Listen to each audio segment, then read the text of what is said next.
ونستغفره. من يهدي الله فلا مضل له ومن يضلله فلا هادي له واشهد ان لا اله الا الله وحده لا شريك له واشهد ان محمدا عبده ورسوله. ما بعد. يا ايها الناس اتقوا ربكم الذي خلقكم من نفس واحده وخلق منها زوجها وبث منهما رجالا كثيرا ونساء واتقوا الله الذي تساءلون به والارحام ان الله كان عليكم رقيبا. يا ايها الذين امنوا اتقوا الله حق تقاته ولا تموتن الا وانتم مسلمون. ان اصدق الحديث كتاب الله واحسن الحديث هدي محمد صلى الله عليه وسلم وشر الامور محدثاتها وكل محدثة بدعة وكل بدعة ضلالة وكل ضلالة في النار. أعوذ بالله من الشيطان الرجيم. بسم الله الرحمن الرحيم. கண்ணியமும் மாண்பும் பொருந்திய இல்லாமல்ல ஏக இறைவனின் நல்லடியார்களே, அன்பு சகோதர சகோதரிகளே, சபையில் நாம் அமர்ந்து கொண்டிருக்கிறோம்.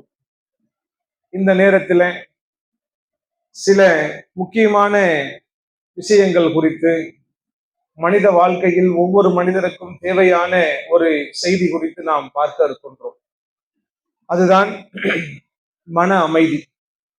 பொதுவாக ஒவ்வொரு மனிதனும் இந்த உலகத்தில் வெவ்வேறு ஆசைகளை கொண்டிருந்தாலும் அனைத்து மனிதர்களுக்கும் ஆசையாக பெறப்பட வேண்டும் என்கின்ற ஒற்றை குறிக்கோளுடன் இருக்கக்கூடிய ஒரு விஷயம்தான் இந்த மன அமைதி. இந்த மன அமைதி குலைவதற்கான காரணங்களாக நாம் இந்த உலகத்தில் பல்வேறு விஷயங்களை காண முடிகிறது. ஒன்று, அவனுடைய வியாபாரம், அல்லது அவனுடைய குடும்ப சூழல், அல்லது அவனுடைய பிள்ளைகளுடைய வளர்ப்பு விஷயம், அல்லது கணவன் மனைவியினுடைய உறவுகள் சார்ந்த விஷயம், அல்லது உறவுகளுக்கு மத்தியில், அண்டை வீட்டார்களுக்கு மத்தியில் சரியான ஒரு இணக்கம் இல்லாத ஒரு தன்மை. இப்படி ஏராளமான விஷயங்களை நாம் இந்த உலகத்தில் மனிதனுடைய மன அமைதியை குலைப்பதற்கான காரண காரியங்களாக காண முடிகிறது. அதை சரி செய்வதற்குண்டான பல்வேறு முயற்சிகளில் மனிதன் ஒவ்வொரு நாளும் ஈடுபட்டு கொண்டே இருக்கிறான். ஒவ்வொரு நாளும் மன நிம்மதியை பெற வேண்டும் என்பதற்காகவும், இழந்த மன நிம்மதியை திரும்ப கிடைக்க பெற வேண்டும் என்பதற்காகவும் மனிதன் ஒவ்வொரு நாளும் முயற்சி செய்து கொண்டே இருக்கிறான். அதற்கு அவன் பல்வேறு நல்ல விதமான வழிகளிலும் முயற்சி செய்கிறான், தீமையான வழிகளிலும் முயற்சி செய்கிறான். நன்மையான வழி என்று சொன்னால் மனைவி மக்களோடு நேரத்தை செலவிடுவது, வெளியே சென்று அல்லாஹ்வினுடைய அத்தாட்சிகளை பார்ப்பது, சுற்றுலா தலங்களுக்கு செல்வது, கடற்கரைகள், பூங்காக்கள், இப்படி நன்மையான வழிகள் ஏராளத்தை மனிதன் தேடிக்கொண்டே இருக்கிறான். தீமையான வழிகள் என்று சொன்னால் சாராயம் மருந்துகிறான், இன்ன பிற அனைத்து போதை வஸ்துக்களை அவன் எடுத்துக்கொள்கிறான். காரணம் என்ன? சொல்வதெல்லாம் ஒன்றுதான், மன அமைதி இல்லை, மன நிம்மதி இல்லை, மனசு ரொம்ப கஷ்டமா இருக்கு, பாரமா இருக்கு, நிம்மதியே குலைஞ்சு போச்சு, மன அழுத்தமா இருக்கு, இப்படின்னு அந்த மனது சார்ந்த விஷயமாக பல விஷயங்களை சொல்லி என்ன பண்றான்னா மனிதன் ஒவ்வொரு நாளும் பாடுபட்டு கொண்டே இருக்கிறான். ஆனால் இப்படி சொல்லுகின்ற எந்த ஒரு மனிதனாலும் இழந்த மன நிம்மதியை முழுவதுமாக பெற்றுக்கொள்ள முடியுமா, அல்லது மன நிம்மதியை தேடிக்கொள்ள முடியுமா என்று கேட்டால் முடியவே முடியாது. காரணம் என்ன?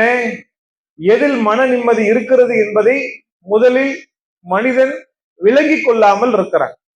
எல்லாருக்கும் என்ன, நாம இந்த காரணங்கள்லாம் செஞ்சுட்டோம்னு சொன்னா நமக்கு ஒரு நிம்மதி வந்துடும், நம்மளுடைய மனது அப்படியே ஜாலி ஆயிரும் அப்படி நம்ம நினைக்கிறோம். அது உண்மையாலே ஆகும். ஆனா அது நிரந்தரமாக ஆகுமா? கவுன்சிலிங் போறாங்க, எவ்வளவோ கப்புள்ஸ், எவ்வளவோ தம்பதிகள் கவுன்சிலிங்னு போறாங்க. போய் என்ன சொல்லுவாங்க? எங்களுக்கு மத்தியில பிரச்சனை, கணவன் நான் சொல்றதை கேட்கல, மனைவி நான் சொல்றதை கேட்க மாட்டாங்க, வீட்டுல மாமனார் மாமியார் பிரச்சனை, தாய் தந்தையர் பிரச்சனை, பிள்ளைகள் பிரச்சனை, அப்படின்னு பலதரப்பட்ட பிரச்சனைகளை எடுத்துக்கொண்டு மனோதத்துவ நிபுணர் இடத்துல செல்றாங்க. ஒவ்வொரு தெருக்கள் தோறும் இருக்கிறாங்க. காரணம் என்னன்னா உலகம் அந்த ஒரு திசையை நோக்கி வேகமாக சென்று கொண்டிருக்கிறது. யாருக்கும் டைம் இல்லை, உட்கார்ந்து பேசுவோம், அதுக்கெல்லாம் நேரம் இல்லைங்க, வாங்க நேரா போயிடுவோம். போனா சரி, அவர் என்ன சொல்லுவாரு?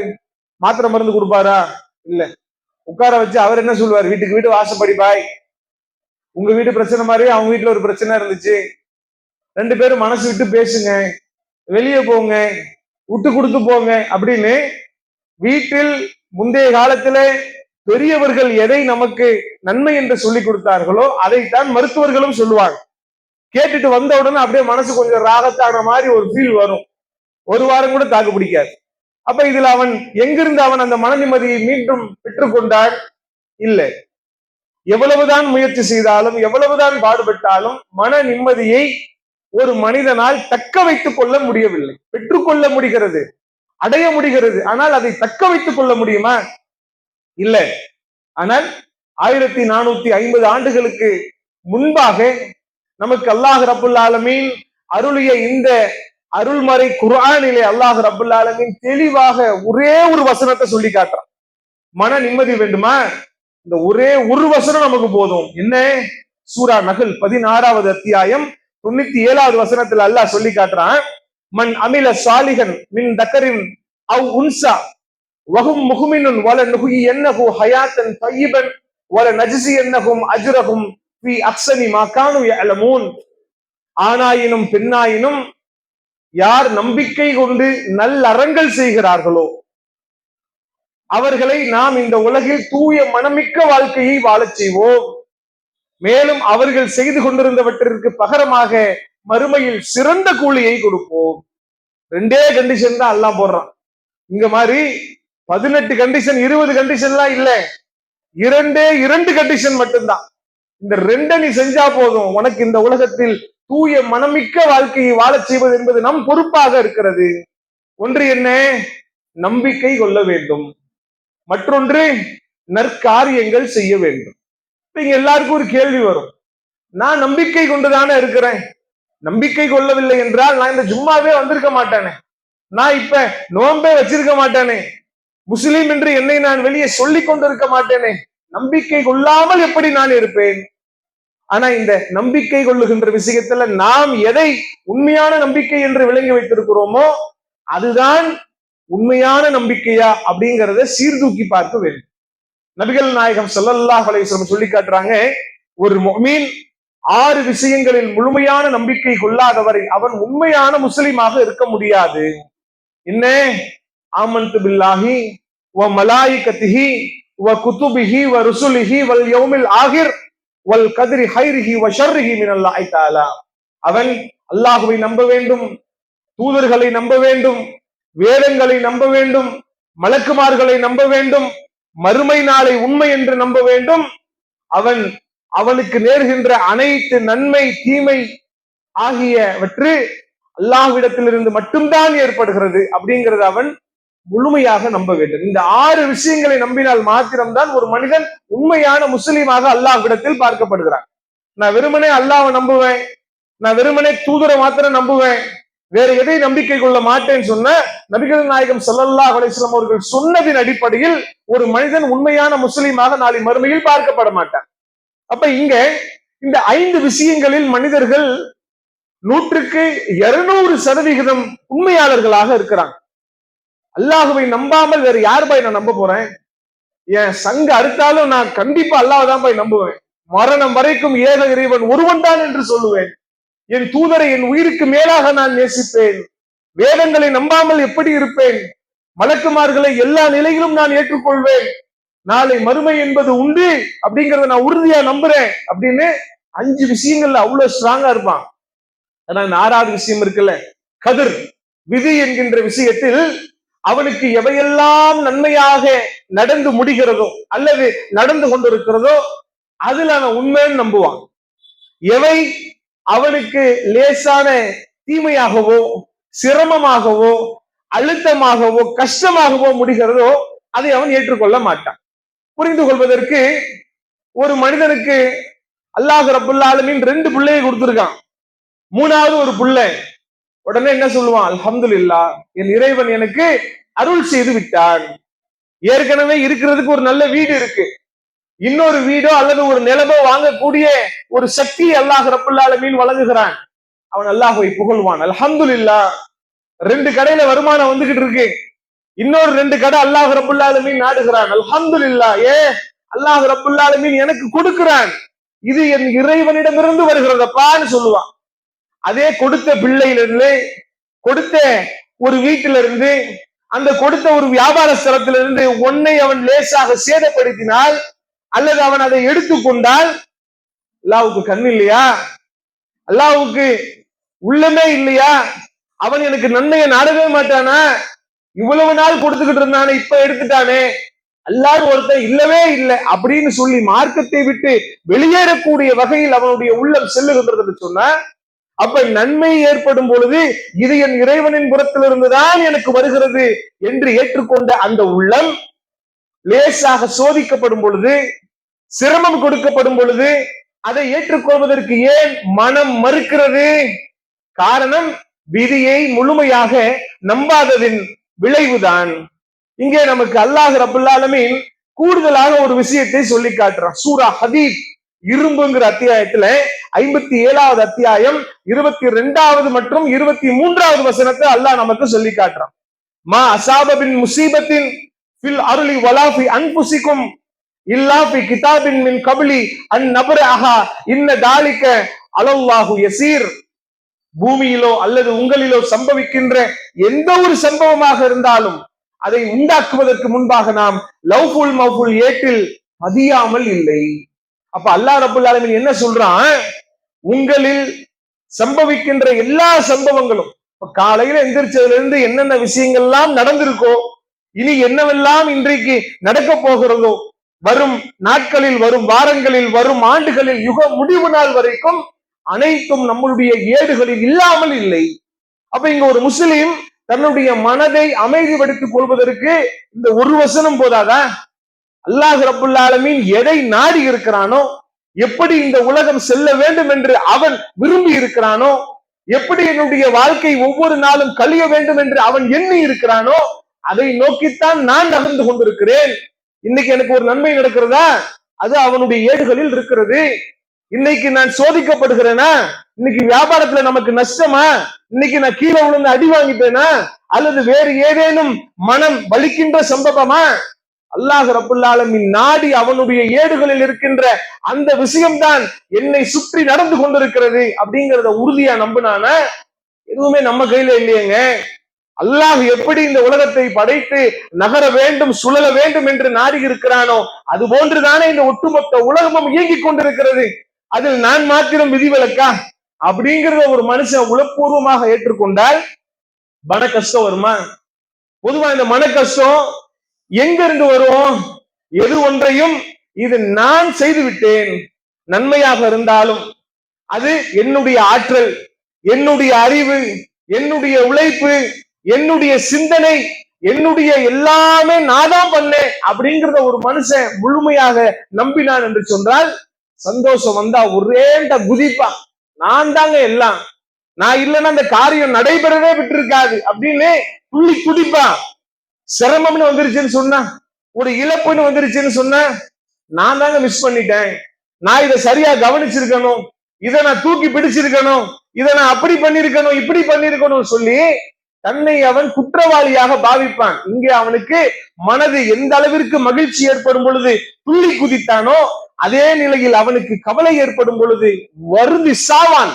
ஆனால் இங்கே அல்லாஹ் ரப்பல் ஆலமீன் சொல்லி காட்டுறான், லீ கைல தஅஸவ் அலாமா ஃபாதக்கும் வல தபரஹும் பிமா ஆதாக்கும் வல்லாஹு லா யுஹிப்புன் குல்ல முக்தாலில் ஃபகூர். உங்களுக்கு கிடைத்தவற்றின் மீது நீங்கள் அதிகம் மகிழ்ச்சியுறாமல் இருப்பதற்கும், உங்களை விட்டு தவறி போன ஒன்றின் மீது நீங்கள் அதிகம் கவலை கொள்ளாமல் இருப்பதற்கும் அல்லாஹ் ரப்பல் ஆலமீன் இதை உங்களுக்கு அறிவிக்கிறான். எதை அறிவிக்கிறான்? இதுக்கு முன்னாடி வசனம் சொன்னோம்ல, பூமியிலோ அல்லது உங்களிலோ நடக்கின்ற எந்த ஒரு சம்பவமாக இருந்தாலும் அது நம்முடைய ஏடுகளில் இருக்கிறதுன்றத, அதைத்தான் அல்லாஹ் சொல்றான். உங்களுக்கு அதிகம் நீங்கள் மகிழ்ச்சியுறாமல் இருப்பதற்கு ஒண்ணு கிடைச்சிருச்சா, ரொம்ப துள்ளி குதிக்காத, நான் தான் சொல்லாத, அதுவும் என்னிடத்திலிருந்து வந்ததுதான்.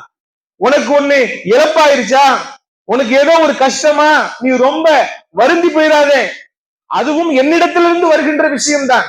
அப்ப ஒரு மனிதனுடைய உள்ளம் பண்படுவதற்கு அல்லாஹ் ரப்பல் ஆலமீன் எப்பேற்பட்ட ஒரு ஏற்பாடை செய்து வைத்திருக்கிறான். ஆனா மனுஷன் என்ன பண்றான்? பிரச்சனை, வாழ்க்கையெல்லாம் ஒரே பிரச்சனைங்க, ஒரே கவலை, ஒரே சிரமமா போய்கிட்டே இருக்கு வாழ்க்கை அப்படின்னு தன்னுடைய வாழ்க்கையில் நடைபெறுகின்ற விஷயங்களை நினைத்து நினைத்து நினைத்து வெம்பி அப்படியே பொங்கி தள்ளுறான். இங்கே சோதிக்கப்படாமல் யாராவது இருக்கிறார்களா? ஒட்டுமொத்த முஃமின்களுக்கும் முஸ்லிம்களுக்கும் முன்னோடியாக அல்லாஹ் ரப்பல் ஆலமீன் யாரை காண்பிக்கின்றான்? நபிமார்களை காட்டுகிறான். ஒவ்வொரு சமுதாயத்திற்கும் அல்லாஹ் ரப்பல் ஆலமீன் நபிமார்களை அனுப்பினான். அந்த நபிமார்களை அல்லாஹ் ரப்பல் ஆலமீன் ரொம்ப மன நிம்மதியான வாழ்க்கையை வாழச் செய்தானா? ஐயூப் நபியை நோயை கொடுத்து சோதித்ததை போன்று அல்லாஹ் ரப்பல் ஆலமீன் யாரை சோதித்திருக்கிறான்? எல்லோரும் நாம் விரும்பி பார்க்கக்கூடிய, பெற வேண்டும் என்று ஆசைப்படக்கூடிய அந்த அழகை கொடுத்து யூசுப் நபியை சோதித்ததை போன்று அல்லாஹ் ரப்பல் ஆலமீன் வேறு யாரை சோதித்தான்? அதிக காலம் வாழ்ந்து குறைந்த எண்ணிக்கையில் மக்களை நேரான பாதைக்கு அழைத்தார்களே, தாவா பணி செய்து செய்து செய்து தன்னுடைய ஒட்டுமொத்த வாழ்க்கையிலும் இந்த தாவா களமாகவே வாழ்ந்து மரணித்த நபி நூஹ் நபி அவர்களை அல்லாஹ் ரப்பல் ஆலமீன் அதிகமான ஆயுளை கொடுத்து சோதித்தானே. இவ்வளவு காலம் மக்களுக்கு பிரச்சாரம் பண்ற ரொம்ப சொற்பமான எண்ணிக்கையில தானே வர்றாங்க, அந்த கவலை கொள்ள செய்தானே. அது போன்றது ஒரு சோதனை அல்லாஹ் யாருக்கு வழங்கினான்? அல்லது நபி இப்ராஹிம் அலைஹிஸ்ஸலாம் அவர்கள், இவர்களை பொறுத்த மாத்திரத்தில் இவர்களுடைய வாழ்க்கையே முழுமையான சோதனை தான். அல்லாஹ்வே சொல்லி காட்டுறான். இப்ராஹிம் அவர்கள் அவர்களுடைய வாழ்க்கையில் நாம் ஏற்படுத்திய அனைத்து சோதனைகளிலும் அவர் வெற்றியை கொண்டார் அப்படின்னு சொல்லி காட்டக்கூடிய அளவிற்கு ஒட்டுமொத்த வாழ்க்கையும் சோதனை கலந்த விஷயமாக இருக்கு. இவரை போன்று அல்லாஹ் ரப்பல் ஆலமீன் யாரை சோதித்தான்? அல்லது நாம் உயிருக்கு மேலாக மதிக்கக்கூடிய முஹம்மது நபி ஸல்லல்லாஹு அலைஹி வஸல்லம் அவர்களை எடுத்துக்கொள்ளுங்க. இவர்களை சோதித்ததை போன்று அல்லாஹ் யாரை சோதிச்சா? இன்னைக்கு நம்மள அதுல ஒரு கால்வாசி கூட சோதிக்கலைங்க. ரசூலுல்லாஹ் வீட்டுல 3 மாதங்களாக அடுப்புகள் எரியப்படவே இல்லை. ஒரு கல்லுக்கு 2 கல்லு, 2 கல்லுக்கு 3 கல்லுன்னு கட்டிட்டு என்றைக்கும் பசியோடு இருந்தாங்க. படுப்பதற்கு ஒரு நல்ல வீடு இல்லை, நல்ல ஒரு பாய் இல்லை, குடிப்பதற்கான பானம் வீட்டில இல்லை. இப்படி அவர்கள் வறுமையை கொண்டே சோதிக்கப்பட்டுக் கொண்டிருந்தார்களே மரணம் வரைக்கும். கடைசியில மூத்தா போகும்போது கூட நாம கூட அப்படி செய்ய மாட்டோம். தன்னுடைய ஒரு பொருளை யூதனிடத்தில் அடமானம் வைத்து சில உணவுப் பொருளை வாங்கி ரசூல் ஸல்லல்லாஹு அலைஹி வஸல்லம் அவங்க வச்சிருந்த நிலையில தானே அவங்க மூத்தா போறாங்க. இப்படிப்பட்ட ஒரு நிலைமையில் அல்லாஹ் நம்மளை வச்சிருக்கிறானா? இல்லையே. அப்ப யாராக இருந்தாலும் அல்லாஹ் ரப்பல் ஆலமீன் யாரை நாடுகிறானோ அவர்களை சோதித்துக் கொண்டே இருப்பான். அல்லாஹ் ரப்பல் ஆலமீன் சொல்லி காட்டுறான், அஹஸிபன் நாசு ஐ யுத்ரகு ஐ யகூலு ஆமன்னா வஹும் லா யுஃப்தனூன். நீங்கள் நம்பிக்கை கொண்டீர்கள் என்கின்ற காரணத்திற்காக உங்களை நாம் சோதிக்காமல் விட்டு விடுவோம் என்று நீங்கள் எண்ணிக்கொண்டீர்களா? நீ இஸ்லாத்துக்கு வந்துட்டா உன்னை நான் விட்டுருவேன்னு நினைக்கிறியா? நீ முஸ்லீம் ஆயிட்டா உன்னை நான் எல்லாத்தையும் மன்னிச்சிருவேன்னு நினைக்கிறியா? அதாவது பாவங்கள் மன்னிக்கப்படும், அந்த சோதனையிலிருந்து யாருக்கும் மன்னிப்பு கிடையாது. நபிகள் நாயகம் ஸல்லல்லாஹு அலைஹி சொல்லி காட்டுறாங்க, அல்லாஹ் ரப்பல் ஆலமீன் யாரை நேசிக்கிறானோ அவர்களைத்தான் அதிகமாக சோதிப்பான். ஒரு மனிதனுடைய சோதனை என்பது அவன் கொண்டிருக்கின்ற ஈமானை பொறுத்து, அவன் ஈமான்ல எந்த அளவிற்கு உறுதியாக இருக்கிறானோ, மார்க்கப்பட்டுள்ளவனாக இருக்கிறானோ அதை பொறுத்து அவனுக்கு சோதனை ஒவ்வொரு நாளும் கூடிக்கொண்டே இருக்கும். மார்க்கத்துல பற்றே இல்லாதவனுக்கு சோதிச்சு ஒரு பிரயோஜனமே இல்லையே. ஏன்னா அல்லாஹ் ரப்பல் ஆலமீன் சொல்ற, நீங்கள் ஒவ்வொருவரும் சோதிக்கப்படாமல் சுவனத்தில் நுழைவிக்கப்பட மாட்டீர்கள்.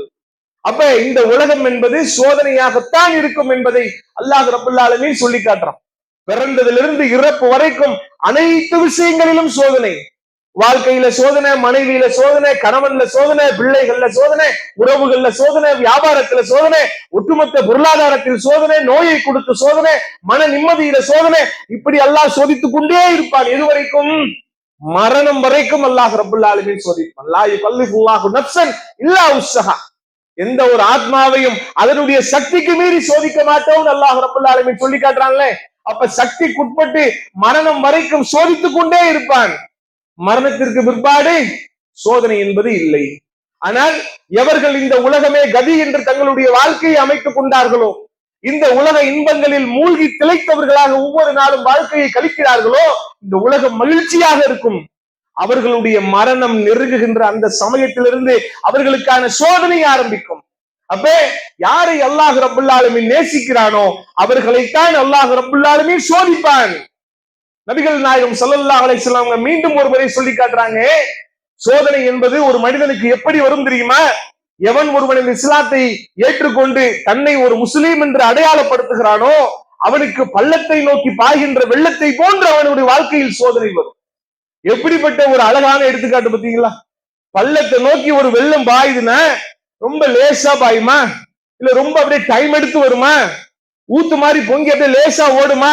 இல்லையே, ஒரு வினாடி கூட இல்ல. பள்ளத்தை நோக்கி பாயிற வெள்ளம் மாதிரி அப்படியே நம்மளுடைய வாழ்க்கையில சோதனை என்பது கொட்டி குமிக்கப்படும். ஆனால் அந்த சோதனைகள் அனைத்தும் நம்மை பண்படுத்துவதற்காக, நாம் அல்லாஹ்விடத்தில் மீண்டு செல்வதற்காகவும், அவனையே நாம் வணங்கி பிரார்த்திப்பதற்காகவும், நல்லவர்களுக்காக அல்லாஹ் ரப்புல் ஆலமீன் இப்படிப்பட்ட சோதனைகளை அவன் வாரி வழங்கி கொண்டே இருப்பான். அப்ப சோதிக்காமல் யாருமே இல்லை. நபிமார்களுடைய சம்பவத்தை பார்த்தோம். இப்படி ஒவ்வொரு நல்லடியார்களையும் எடுத்து பார்த்தாலும், ஒவ்வொரு நபிமார்களையும் எடுத்து பார்த்தாலும், நாம் யாரையெல்லாம் இந்த உலகத்தில் ரொம்ப உறுதியாக இருக்கிறாங்க நாம யோசிச்சு பார்த்தாலும், அவர்களுடைய தனிப்பட்ட வாழ்க்கையிலும் சோதனைகள் இருந்து கொண்டேதான் இருக்கிறது. அப்ப அல்லாஹ் ரப்புல் ஆலமீன் ஒரு சில நபர்களை நோயை கொண்டு சோதிப்பான், ஒரு சில நபர்களுக்கு திருமண வாழ்க்கையில் சோதனை வைத்திருப்பான், ஒரு சில நபர்களுக்கு பிள்ளை பாக்கியத்துல சோதனை வைத்திருப்பான், ஒரு சில நபர்களுக்கு பொருளாதார நெருக்கடியில சோதனை வைத்திருப்பான், ஒரு சில நபர்களுக்கு வறுமையை கொடுத்து சோதிப்பான், ஒரு சில நபர்களுக்கு தன்னுடைய சொந்த குடும்பத்திலேயே சோதனை வைத்திருப்பான். இந்த சோதனைகள் அனைத்தும் நாம் பண்படுத்துவதற்காகத்தான். இந்த சோதனையின் வாயிலாக நாம் அல்லாஹ்விடத்தில் மீண்டும் செல்வதற்காகத்தான். ஆனா அதை நாம விட்டுட்டு என்ன பண்றோம்னா, அல்லாஹ்வே சோதிப்பதற்கு நான் தான் கிடைச்சனா, ஏன் புள்ளதான் உனக்கு வேணுமா, ஏன் மனைவி மக்கள் தான் உன்னோட கண்ணுல பட்டாங்களா, எங்க அம்மா தான் உனக்கு இப்படியா, எங்க வாப்பாவை தான் நீ தூக்குவியா அப்படின்னு தன்னுடைய உறவுகளுக்கு முக்கியத்துவத்தை கொடுத்து அல்லாஹ் ரப்புல் ஆலமீன் ஏன் சோதிக்கின்றான் என்பதை கூட புரிந்து கொள்ள முடியாத நிலையில் மனிதர்கள் பயணிக்கக்கூடியவர்களாக இருக்கிறார். அப்ப சோதனையை நாம் விளங்கிக் கொள்ள வேண்டும் என்று சொன்னால், மன நிம்மதியை நாம் பெற்றுக்கொள்ள வேண்டும் என்று சொன்னால், இந்த வகி அதாவது இந்த கதிரை முழுமையாக நம்ப வேண்டும். விதி என்பது அல்லாஹ்வின் புறத்திலிருந்து தான் ஏற்படுகிறது. அப்ப இரண்டாவது மிக முக்கியமான விஷயம் என்னவென்று சொன்னால், நபிகள் நாயகம் ஸல்லல்லாஹு அலைஹி வஸல்லம் அவர்கள் மிக அழகாக சொல்லி காட்டுறார். உன்லுரு இலா மன் ஹுவ அஸ்ஃபல மின்கும் வலா தன்லுரு இலா மன் ஹுவ ஃபௌகக்கும் ஃபஹுவ அஜ்தரு அல்லாஹ் தஷ்தரு நிஅமத்துல்லாஹி அலைக்கும். உங்களுக்கு மேல் உள்ளவர்களை நீங்கள் பார்க்காதீர்கள், உங்களுக்கு கீழ் உள்ளவர்களை நீங்கள் பாருங்கள். ஏன் மேல உள்ளவனை பார்க்க கூடாது? மேல உள்ளவனை பார்த்தா நமக்கு வாழ்க்கையில நிம்மதியே கிடைக்காது. மேல உள்ளவன் சொன்னா மாடி வீட்டுல இருக்கிறவர் அல்ல, நம்மை விட ஒரு உயர்ந்த இடத்துல, அதாவது மேட்டு பகுதியில் வசிக்கக்கூடியவர் அல்ல, நம்மை விட பொருளாதாரத்தில், அழகில், நடையில், உடையில், இன்னும் பிற அனைத்து விஷயங்களிலும் மேல் மட்டத்தில் இருப்பவர்கள். இப்ப எனக்கு மாச வருமானம் 10,000 ரூபாய், ஒருத்தர் மாசம் 1 கோடி ரூபாய் வாங்குறாரு. அவருக்கு எப்படி சம்பாத்தியம் வருது, எப்படி சம்பளம் வருது, வியாபாரம் வருதுன்னு அவருக்கே தெரியல, கொட்டி குமியுது. அல்லாஹ் செய்த அருள். இப்ப நான் அவரை பார்த்துட்டு எனக்கு அல்லாஹ் ஒண்ணுமே கொடுக்கலையே, என்னை அல்லாஹ் இப்படி விட்டுட்டானே அப்படின்னு நான் நினைச்சேன்னா இருக்கிற நிம்மதி எனக்கு போயிடும். அப்ப நபிகள் நாயகம் ஸல்லல்லாஹு அலைஹி வஸல்லம் சொல்லி காட்டுறாங்க, எந்த ஒரு விஷயத்திலும் உங்களுடைய மேல் மட்டத்தை நீங்கள் பார்க்க கூடாது. உங்களுக்கு கீழே ஒருத்தர் இருப்பான், கை கால் நல்லா இருக்கு, காசு தாங்க என்கிட்ட இல்ல, ஆனால் உடல் ஆரோக்கியத்தை அல்லாஹ் ரப்புல் ஆலமீன் எனக்கு வழங்கி இருக்கிறார். வியாபாரம் தான் இல்ல, நல்ல நல்ல ஒரு கண்ணியமான ஒரு குடும்பத்தை அல்லாஹ் ரப்புல் ஆலமீன் எனக்கு ஏற்படுத்தி கொடுத்திருக்கிறார். வியாபாரம் குறைவாக இருந்தாலும் மன நிம்மதியையும் நல்ல ஓய்வையும் அல்லாஹ் ரப்புல் ஆலமீன் எனக்கு ஏற்படுத்தி கொடுத்திருக்கிறான் அப்படிங்கிற ஒரு விஷயம் அவனுக்கு உள்ளார உணரப்பட வேண்டும் என்று சொன்னால் தனக்கு கீழ் உள்ளவனை பார்க்கணும். நமக்கு வண்டி இல்லைன்னு நினைக்கிறவனுக்கு, ஒருத்தனுக்கு சைக்கிளே இல்லையே, அல்லாஹ் எனக்கு சைக்கிளை கொடுத்திருக்கானே, ஒருத்தனுக்கு மாடி வீடு இன்னும் நம்ம கெட்டவே இல்லையே நினைக்கிறவனுக்கு ஒருத்தன் வீடே இல்லாம இருக்கிறானே, சின்ன சீட்டுல வசிக்கிறவனுக்கு ஒருத்தன் தெருவோரமா இருக்கிறான் அப்படின்னு தனக்கு கீழ் உள்ளவர்களை அவர்கள் பார்க்க ஆரம்பித்தார்கள் என்று சொன்னால், அல்லாஹ் உங்களுக்கு வழங்கிய அருட்கொடைகளை நீங்கள் அற்பமாக கருதாமல் இருப்பீங்கிறாங்க ரசூல். அப்ப எல்லா நிலையிலும் நாம் நமக்கு கீழ் உள்ளவர்களை பார்த்தோம் என்று சொன்னால் அதன் வாயிலாக மன நிம்மதி பெறக்கூடிய மக்களாக மாறும். யா அல்லாஹ் எனக்கு நீ எவ்வளவு அருள் செஞ்சிருக்கிற, காசு பணம் இல்லைன்னாலும் எவ்வளவு ஒரு அழகான ஒரு வாழ்க்கையை நீ வழங்கி இருக்கிறாய் அப்படின்னு நாம் அருள் செய்யப்படுவோம். இல்லைன்னா சம்பந்தமே இல்லாம தேவை இல்லாம அவன் பிளைட் வச்சிருக்கான், அவன் பெரிய பங்களா வச்சிருக்கான், அவன் மிகப்பெரிய ஆட்சியாளரா இருக்கான், நமக்கு அதுக்கு சம்பந்தமே இல்லை. அதை எண்ணி எண்ணி எண்ணி நம்மை அவர்களோட வாழ்க்கையோடு ஒப்பீடு செய்கையில் இருக்கிற மன நிம்மதியும் தொலைத்தவர்களாக இந்த உலகத்தில் அல்லாஹ்விற்கு நன்றி மறந்தவர்களாக, நன்றி கெட்ட அடியார்களாக வாழ்ந்து மரணித்து விடுவோம். அப்ப எல்லா நிலையிலும் நமக்கு கீழுள்ளவர்களை பார்த்தால் நமக்கு மன நிம்மதி கிடைக்கக்கூடிய ஒரு விஷயமாக நம்மளுடைய வாழ்க்கையில் இருக்கும். இறுதியாக அல்லாஹ் ரப்பல் ஆலமீன் சொல்லி காண்பிக்கின்றான், அல்லதீன ஆமனு வ தத்மஇன்னு குலூபுஹும் பி திக்ரில்லாஹ் அலா பி திக்ரில்லாஹி தத்மஇன்னல் குலூப். ஒரு மனிதனுடைய உள்ளம் அமைதி பெற வேண்டும் என்று சொன்னால் அல்லாஹ்வின் நினைவால் தான் அமைதி பெறும். இதுதான் உண்மை. நாம என்ன நினைச்சாலும் சரி, காலையில வாக்கிங் போனா எனக்கு அமைதிங்க, சாயங்காலம் உட்கார்ந்து பாட்டு கேட்டா எனக்கு அமைதி, நைட்டு வண்டி எடுத்து சுத்துனா எனக்கு அமைதி, இதெல்லாம் உண்மையான அமைதியான்னு கேட்டா இல்லை. இவை அனைத்தும் போலியான அமைதிகள். ஒரு முஸ்லிமிற்கு உண்மையான அமைதி எங்க இருக்கு தெரியுமா? அல்லாஹுவை பற்றிய அந்த நினைவு எப்பொழுது அவனுடைய உள்ளத்தில் ஒவ்வொரு நாளும் இருந்து கொண்டே இருக்கிறதோ, அந்த நினைவு ஈர மண்ணை போன்று காயாமல் அவனுடைய உள்ளத்தில் எல்லா நிலையிலும் இருக்கும் என்று சொன்னால் அவனது உள்ளத்தில் அமைதி பொங்கி நிரம்பக்கூடியதாக இருக்கும். இது நாம ஏதோ வெறுமன போற போக்கில சொல்லல, அல்ல படைத்த இறைவன் சொல்லுகிறான். நம்முடைய உள்ளத்தை, நம்மளுடைய ஒட்டுமொத்த உடல் கூரை படைத்த இறைவன் சொல்லுகிறான், உன்னுடைய உள்ளம் எப்பொழுது அமைதி பெறும் தெரியுமா? நீ என்னை நினைப்பதால் தான். ஆனா இன்னைக்கு நாம பெரும்பாலானவர்கள் அல்லாஹ்வை பற்றிய ஒரு நினைவு இல்லாமல் இருக்கிறோம். அல்லாஹ்வினுடைய அச்சம் இருக்கிறது, தொழுகின்றோம். ஆனால் மற்ற நேரங்கள்ல அல்லாஹ்வை பற்றிய எண்ணம், ஒரு நினைவு நம்மளுடைய உள்ளத்தில் இருக்கிறதா? பெரும்பாலானவர்கள் இந்த ரமலானுடைய மாதம் வந்து விட்டதுன்னு சொன்னா வணக்க வழிபாடுகளில் அப்படியே ஊறி திளைக்கிறாங்க. இந்த ரமலானுடைய நாட்கள் கடந்து விட்டதுன்னு சொன்னா பெருநா முடிஞ்சு மறுநாள்ல இருந்து அடுத்த ரமலான்ல பாத்துக்கிடுவோம். அப்ப அவர்கள் ரப்பை வணங்கினார்களா அல்லது ரமலானை வணங்கினார்களா என்று பிரித்து பார்க்க முடியாத அளவிற்கு அவர்களுடைய வணக்க வழிபாடுகள் இருக்குன்னா இதுல அல்லாஹ் ரப்பல் ஆலமீன் எப்படி நமக்கு நிம்மதியை கொடுப்பான்? அப்ப ஒரு முஸ்லிம் எல்லா நிலையிலும் அல்லாஹுவையே சார்ந்திருக்கக்கூடியவராக தன்னுடைய வாழ்க்கையில் இருக்க வேண்டும். நபிகள் நாயகம் ஸல்லல்லாஹு அலைஹி வஸல்லம் அவர்கள் எந்த ஒரு பிரச்சனை வந்தாலும் அதற்கு தீர்வாக தொழுகையைத்தான் நாடுவாங்க. அது சின்ன பிரச்சனையா இருந்தாலும் சரி, பெரிய பிரச்சனையாக இருந்தாலும் சரி, எல்லா நிலையிலும் ஒரு மனிதன் அல்லாஹுவை சார்ந்து இருக்கக்கூடிய ஒரு வழக்கத்தை நபிகள் நாயகம் ஸல்லல்லாஹு அலைஹி வஸல்லம் அவர்கள் கற்றுக் கொடுத்தாங்க. அல்லாஹும் தன் திருமறை குர்ஆன்ல சொல்லி காட்டுறான், நபியே, என் அடியார்கள் என்னை பற்றி கேட்டால் நான் அவர்களின் அருகில் இருக்கிறேன் என்று நீங்கள் சொல்லுங்கள், பிரார்த்திப்பவரின் பிரார்த்தனைக்கு பதிலளிக்கிறேன் என்று நீங்கள் சொல்லுங்கள். அப்ப நாம அல்லாஹ்வை நினைத்தவர்களாக, நினைவு கூர்ந்தவர்களாக, எல்லா நிலையிலும் அவனை புகழ்ந்தவர்களாக, பெருமைப்படுத்தியவர்களாக நாம் நம்மளுடைய வாழ்க்கையை கழிப்போம் என்று சொன்னால் இதன் வாயிலாக நம்மளுடைய உள்ளம் அமைதி பெற்ற உள்ளமாக இருக்கும். அப்ப அமைதி பெற்ற உள்ளம் எங்கு இருக்கிறதோ அங்கு நல்ல விஷயங்கள் அப்படியே செடி மாதிரி புல்லு மாதிரி முளைச்சுக்கிட்டே இருக்கும். இப்படி எங்க இந்த நல்ல விஷயங்கள் முளைக்கிறதோ அது நாளடைவில் அப்படியே மிகப்பெரிய ஒரு மரமாக, மிகப்பெரிய ஒரு வேர் தொகுப்பாக மாறி உள்ளம் முழுமைக்கும் அல்லாஹ்வினுடைய ஒரு நினைவால் சூழப்பட்டு மன நிம்மதியை முழுமையாக பெறக்கூடிய ஒரு மக்களாக அல்லாஹ் ரப்பல் ஆலமீன் நம்மை ஆக்குவான்.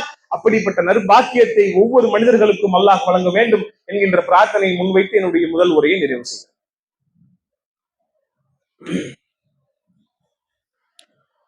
அல்ஹம்துலில்லாஹி ரப்பில் ஆலமீன்.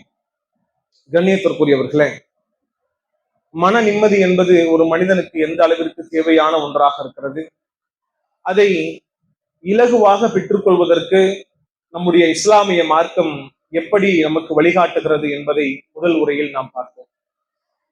இதை ஒட்டிய ஒரு செய்தி நபிகள் நாயகம் ஸல்லல்லாஹு அலைஹி வஸல்லம் அவங்க சொல்லி காட்டுறாங்க, அஜபன் லி அம்ரின் முஃமின், ஒரு முஃமினுடைய விஷயம் எனக்கு ஆச்சரியத்தை தருகிறது. இன்ன அம்ரஹு குல்லஹு ஹைர், அவனுக்கு நடக்கின்ற எல்லாமே அவனுக்கு நன்மையாக மாற்றப்படுகிறது.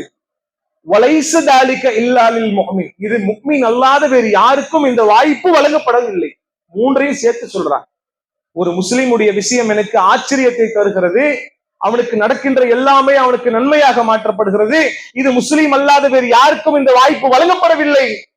வ இன்ன அஸாபத்துஹும் ஸர்ரா, அவனுக்கு ஏதேனும் ஒரு நன்மை நடைபெற்றால் அல்ஹம்துலில்லாஹ், அவன் அல்லாஹ்வை புகழ்வான், ஃபகான ஹைருல் லஹு, அது அவனுக்கு நன்மையாக மாற்றப்படுகிறது. வ இன்ன அஸாபத்துஹும் லர்ரா, அவனை அல்லாஹ் ரப்பல் ஆலமீன் சற்று சோதித்தால், ஒரு சிரமத்தை கொடுத்தால், ஒரு கஷ்டத்தை கொடுத்தால், ஒரு இழப்பை கொடுத்தால், சபரன், நான் பொறுமையாளனாக இருக்கிறேன், ஃபகான ஹைருல் லஹு, அதுவும் அவனுக்கு நன்மையாக மாற்றப்படுகிறது.